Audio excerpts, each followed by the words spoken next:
श्री स्वामी समर्थ. ओम नमः शिवाय. आज शेवटचा श्रावणी सोमवार. मी तुम्हाला 16 सोमवार व्रतकथा सांगणार आहे. ती तुम्ही शेवटपर्यंत ऐका. मित्रांनो, हर हर महादेव कमेंटमध्ये लिहा. तर पुढे चालू करूया 16 सोमवार व्रतकथा. श्री गणेशाय नमः. विदर्भ देशात अमरावती नगरीत एक भव्य शिवमंदिर होते. एके दिवशी त्रैलोक्यात संचार करीत भगवान शंकर पार्वतीसह त्या मंदिरात आले. पार्वतीला तेथे सारीपाट खेळण्याची इच्छा झाली. मग शिवपार्वती डाव लावून खेळू लागली. त्यांचा खेळ पाहण्यासाठी त्या मंदिराचा गुरवही तेथे येऊन बसला. पार्वतीने फासे टाकले व गुरुवाला म्हणजेच पुजाराला विचारले, डाव कोणी जिंकला? तो म्हणाला, शंकरांनी. मग तिने पुन्हा फासे टाकले व गुरुवाला विचारले, डाव कोणी जिंकला? तो डाव पार्वतीने जिंकला होता, पण गुरव म्हणाला, हा डावही शंकरांनी जिंकला आहे. पार्वतीला त्याच्या खोटेपणाचा राग आला. तिने त्याला शाप दिला, माझ्याशी खोटे बोलतोस, या प्रमादाबद्दल तुला कुष्ठरोग होईल. त्यानंतर शिवपार्वती कैलासावर निघून गेली. पार्वतीच्या शापाने पुजाराचे सर्वांग कुष्ठाने भरून गेले. तो क्षणोक्षणी दुःख भोगू लागला. एकदा स्वर्गलोकातील एक अप्सरा शिवपूजेसाठी त्या मंदिरात आली होती. पुजाऱ्याची अवस्था पाहून तिला दया आली. तिने पुजाऱ्याची आस्थेने चौकशी केली. त्याने तिला पूर्वीचा सर्व वृत्तांत सांगितला. तेव्हा ती म्हणाली, गुरुवा, काळजी करू नकोस. तू 16 सोमवाराचं व्रत कर, म्हणजे शिवकृपेने तू व्याधीमुक्त होशील. तिने त्याला त्या व्रताचा सर्व विधी नीट समजावून सांगितला. तिच्या वचनावर पूर्ण विश्वास ठेवून पुजाऱ्याने 16 सोमवाराचे व्रत केले. त्या व्रताच्या पुण्यप्रभावाने पुजारी रोगमुक्त झाला. कालांतराने शिवपार्वतीचे पुन्हा त्या मंदिरात आगमन झाले. तेथे कुष्ठरहित पुजाऱ्याला पाहून पार्वतीला खूपच आश्चर्य वाटले. तिने विचारले, गुरुवा, तुझी व्याधी कशी नाहीशी झाली? तो म्हणाला, माते, 16 सोमवाराचे व्रत केल्याने मी व्याधीमुक्त झालो. तो व्रतप्रभाव पाहून पार्वती थक्क झाली. त्यावेळी कार्तिकेय स्वामी तिच्यावर रागवून कुठेतरी निघून गेले होते. ते परत यावेत म्हणून पार्वतीने संकल्पपूर्वक हे व्रत केले. त्यामुळे कार्तिकेय स्वामींचा राग शांत झाला. त्यांचे मत परिवर्तन होऊन ते आईला भेटावयास आले. त्यामुळे पार्वतीला खूपच आनंद झाला. कार्तिकेय स्वामीने तिला विचारले, माते, मी वनात राहत होतो. मला तुला भेटण्याची इच्छाच नव्हती. मग मी तुला भेटण्यासाठी इतका आतुर कसा झालो? पार्वतीने त्यांना 16 सोमवारच्या व्रताचा महिमा सांगितला. तेव्हा कार्तिकेय स्वामी म्हणाले, माते, माझा एक ब्राह्मण मित्र आहे. तो देशांतरास गेला आहे. त्याची भेट व्हावी म्हणून मी तळमळत आहे. त्याच्यासाठी मी हे व्रत करतो. कार्तिकेय स्वामीने पार्वतीकडून व्रतविधी जाणून घेतला आणि त्याचप्रमाणे व्रताचरण केले. त्यानंतर कार्तिकेय स्वामी एका वनात गेले असताना तिथे त्या मित्राची अकस्मात भेट झाली. त्यावेळी ब्राह्मण मित्राने कार्तिकेयला विचारले, हे शिवपुत्रा, आपल्या दोघांची पुन्हा भेट होईल याची मला आशाच नव्हती. मग हे कसे शक्य झाले? कार्तिकेय स्वामीने त्याला 16 सोमवारच्या व्रतानुष्ठानाची महती सांगितली.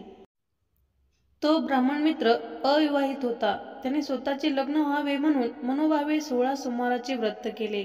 व्रत समाप्ती झाल्यानंतर तो पुन्हा प्रवासाला निघाला. फिरत फिरत तो एका नगरात आला. त्या दिवशी तेथील राजकन्याचे स्वयंवर होते. नगर सुशोभित करण्यात आले होते. भव्य विवाह मंडपात देशोदेशीची राजकुमार जमले होते. तो सोहळा पाहण्यासाठी हा ब्राह्मणही तेथे गेला होता. मुहूर्त जवळ येताच वधूवेशातील सुंदर राजकन्या मंडपात प्रवेशली.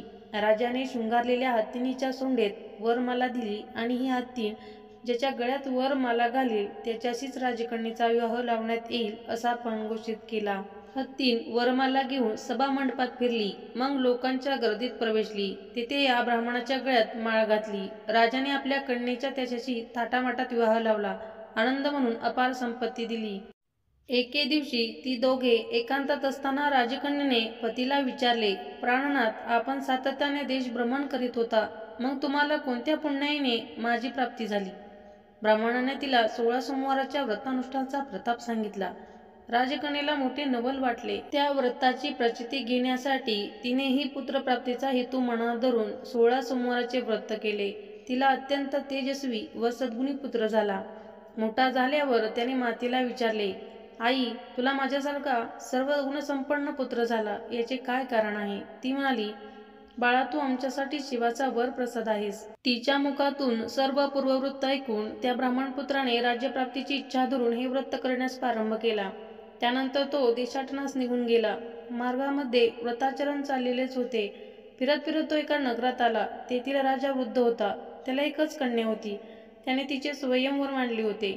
ती मोज पाहण्यासाठी हा ब्राह्मणपुत्र तेथे गेला होता.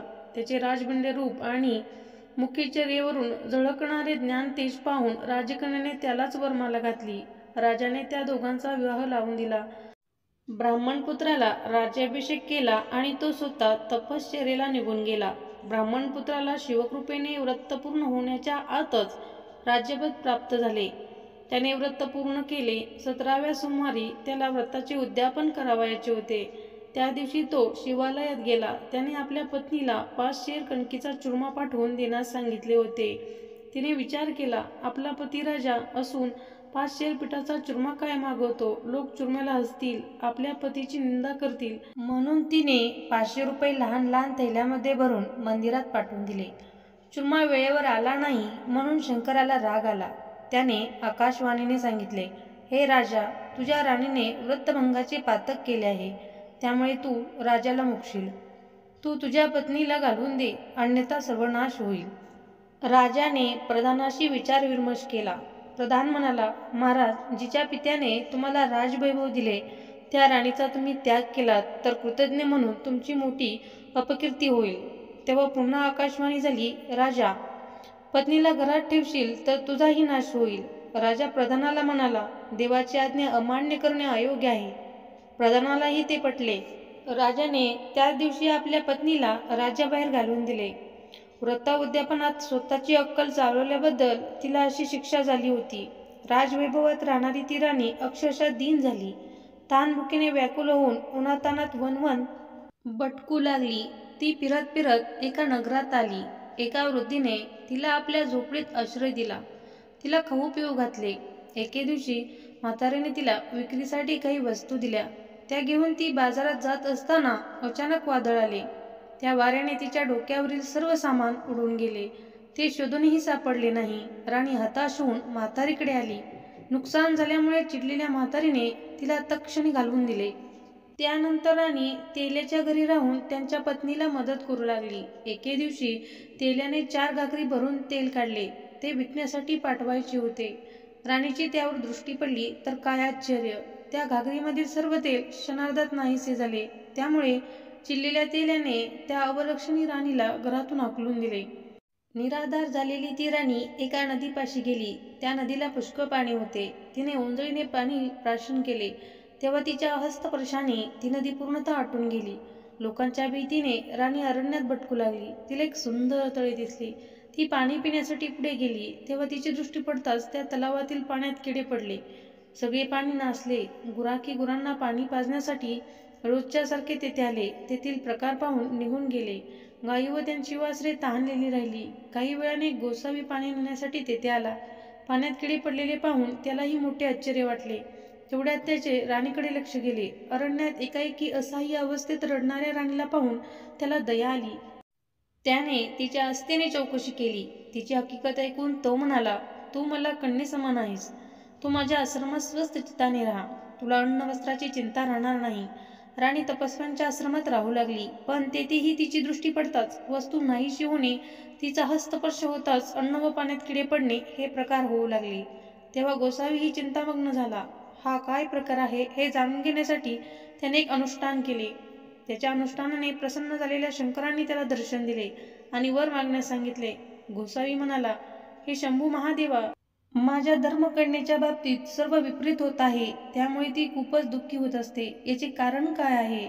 शंकर म्हणाले, हे तपोनिधी, या तुझ्या धर्मकन्येच्या पतीने 16 सोमवाराचे व्रत केले होते. त्या व्रताचे उद्यापन करण्यासाठी 5 शेर कणकीचा चूरमा नैवेद्यार्थ मला अर्पण करावयाचा होता. तेव्हा तिने पती आज्ञा मोडून चूरम्याऐवजी घुमंडीने 500 रुपये पाठविले. त्यामुळे व्रतभंग होऊन या कन्येला ही दशा प्राप्त झाली आहे. गोसावी म्हणाला, हे ईश्वरा, तू शक्तिमान व दयावान आहेस. या माझ्या धर्मकन्येच्या दोषाचे निवारण होण्यासाठी काही उपाय सांगा. शंकर म्हणाले, तू हिच्याकडून 16 सोमवाराचे व्रत यथाविधी करून घे. त्या योगाने दोष निवारण होऊन हिला पुन्हा पतिसौख्य व राजऐश्वर्य प्राप्त होईल. त्याप्रमाणे त्याने आपल्या धर्मकन्येकडून म्हणजेच राणीकडून व्रताचरण करून घेतले. त्याच्या पुण्यप्रभावाने ती दोषमुक्त झाली. ईश्वरी कोप नाहीसा होताच राणीच्या पतीच्या मनात तिला भेटण्याची तीव्र इच्छा उत्पन्न झाली. त्याने तिला शोधण्यासाठी देशोदेशी दूत धाडले.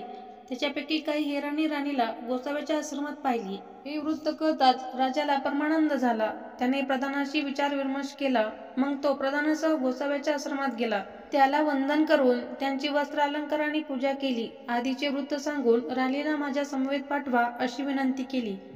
गोसाव्याने त्या दोघांची भेट घडवली व म्हणाला, राजा, या तुझ्या पत्नीला मी धर्मकन्या मानून माझ्या आश्रमात माहेरविनीश म्हणून ठेवून घेतले होते.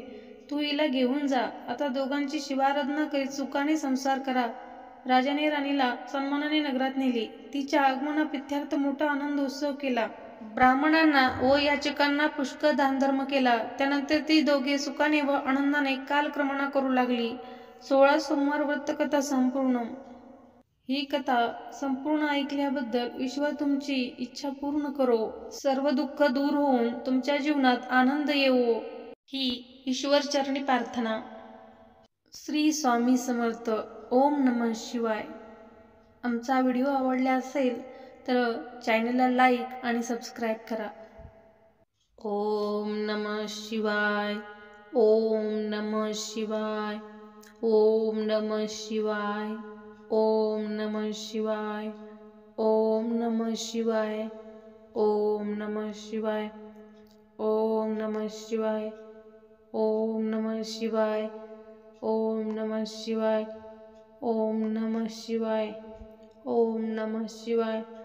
ओम नमः शिवाय.